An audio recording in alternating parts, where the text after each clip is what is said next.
Hi there, this is Greg Monty, and I'm the PI for this proposal we made for the DoD solicitation. And we are going to propose a living learning laboratory that uses our trailers that are out on the farm of NCA&T at the present. You can see a picture of those two on the screen right now. So what we want to do is establish a new NCA&T lab.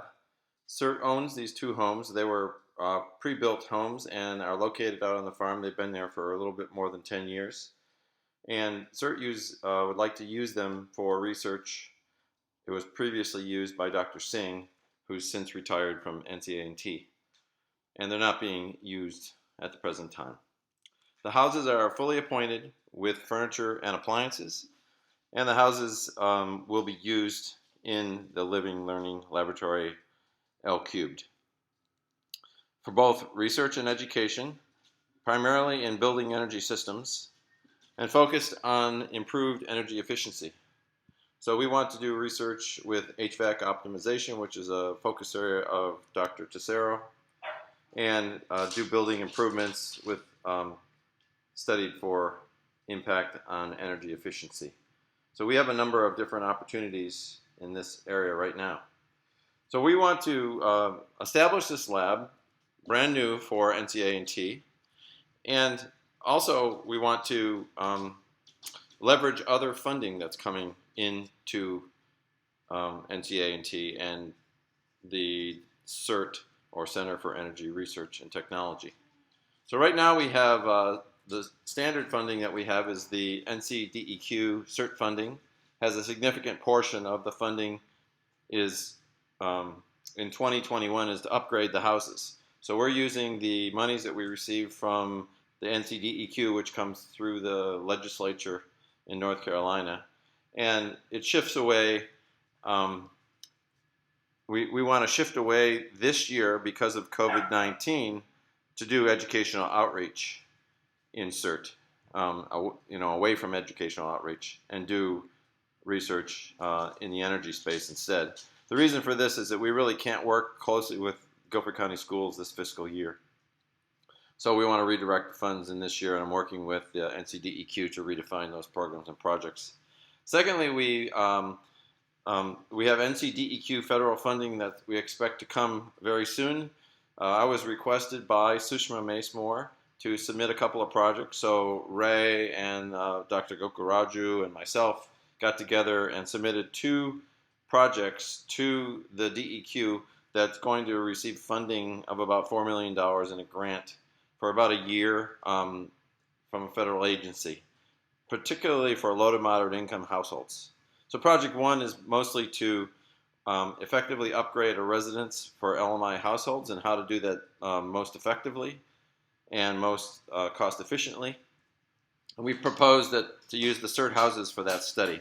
And we're going to be adding various elements to that: air conditioning units, extra siding for the building that's better insulated, things like that. And we're going to study that and make recommendations on how low to moderate income households across North Carolina can improve their energy efficiency. The second project involves going out into the field, into the neighborhoods of Guilford County, and performing audits on low to moderate income residences, which should cost about $1,000 to do a well done audit, and then make improvements to those residences. So that we expect the cost to be in the range of about $5,000 per residence, and we are asking for $150,000. So we should be able to do as many as 30 houses and upgrade them. So audit and then followed with upgrades. So this money is expected to be coming in the next month or so. Multiple funding avenues continued here, a couple more. The COVID-19 research that we were recently awarded, actually Ray Tesoro is the co-PI on this DoD grant. He's also the PI on the COVID-19 research to build and demonstrate a low-cost body temperature measurement system. So that's going to use the CERT houses as the research laboratory, office space for the graduate students to build the units. It'll be safe. There won't be any other people going in and out, so it'll be a very clean and secure facility for the students to work in and to build our demonstration vehicles. We're going to use infrared cameras, computers, and software, both visual and infrared. And those are also part of the purchase request for this DoD grant that we've applied for. So these tools are going to be useful in building energy systems research as well as for the COVID-19 research. And that was funded for about $300,000 in a 6-month period with no indirect cost overhead. And finally, the DoD Research and Engineer and Education Program for HBCUs, MSIs, and the equipment and instrumentation that we've requested in this particular solicitation and proposal. So this will help us to build out the L3 lab. So we have a number of different avenues. We want to really take advantage of these two structures that are out on the farm, have been there for a while and haven't been utilized. It'll open up, they're about 2,000 square feet per residence or house out there. So we're going to be adding 4,000 square feet of laboratory space and space for graduate students to do work. And I'll talk more about the kind of equipment that we intend to get into. So the Living Learning Laboratory is going to provide future funding opportunities as well. As soon as we've established this lab, we'll be able to go off and apply for additional building energy systems research opportunities. And we expect to have the ability to do research in lighting and HVAC optimization, sustainability and resiliency or low carbon emissions from homes, renewable energy, both solar and wind. We've applied for some equipment to put solar and wind on these facilities or near the facilities out there on the farm. Building upgrades and efficiencies, smart home control systems, using infrared and visual cameras for security, occupancy sensing, and other energy efficiency improvements. We also put some advanced transportation equipment in for putting in an electric vehicle charging station outside the houses so we can study how transportation interacts with homes from a building energy system perspective. Cybersecurity is also going to be something we can study. We can we're going to be collecting a large amount of data. We can look at cybersecurity as it relates to the data collection and the system, the network communications, and an Internet of Things, because we will be outfitting these two trailers out on the farm with a lot of sensing devices, and Internet of Things will come into play.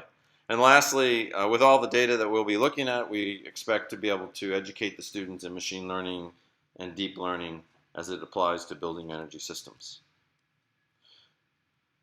We also expect to be able to use this facility for not just our institution at A&T and for CERT, but also for GTCC and FTCC, Guilford Technical and Forsyth Technical community colleges, and for educational opportunities aligned to DoD needs in the area of modeling, software development, networking, control systems, sensing, cybersecurity, and computational science. So the collaborative space and L cubed is going to be able to allow our DoD lab interaction with the ARO, the ONR, and the AFOSR. Those are the big DoD labs. And we expect to be able to pull in industry partners who will also probably contribute some kind of funding for purchasing additional equipment if necessary, and also maybe to fund graduate students and undergraduate students doing work out at that laboratory on the farm. And then we should be able to provide graduates in the underrepresented workforce for the DoD through these interactions and collaborative space, working together with these various groups and agencies. The other part of the lab is going to be that it's used for education. Of course, it'll be used for research, but also we will be developing technical skills that will be incorporated into College of Engineering courses, and will enhance the present curriculum with even new courses as we develop our research and educational opportunities.